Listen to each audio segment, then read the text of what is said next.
Hi guys, আসসালামু আলাইকুম। শুভ সন্ধ্যা সবাইকে।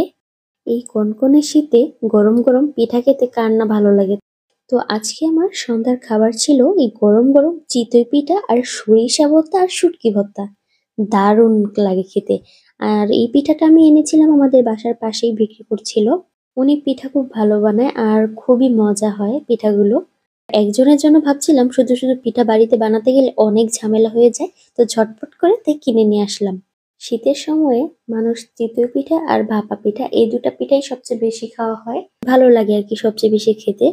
আর আমার একটু ঠান্ডা লেগেছে তো ঝাল ঝাল ভর্তা দিয়ে চিতই পিঠা খেতে দারুণ লাগছে। আমি একটু ঝালটা বেশি পছন্দ করি। আর আমি দেখেছি যে যারা ঝাল নাও খায়, এই শীতের সময়ে চিতই পিঠা কিন্তু ভর্তা দিয়ে ঠিকই খায়। আর আমার ভিডিওটি সামনের ক্যামেরা দিয়ে করা হয়েছে, যার কারণে হয়তো দেখতে উল্টো মনে হচ্ছে। অনেকের এই প্রশ্নটা থাকতেই পারে, যার কারণে আমি একটু ক্লিয়ার করে দিলাম বলে। তো গাইস, মিনি ব্লগের জন্য একটা লাইক তো দেওয়াই যায়। তো তোমরা আমার ভিডিওটিতে একটি লাইক করতে থাকো, আর আমি আজকের মতো এখানেই বিদায় নিচ্ছি। আল্লাহ হাফেজ।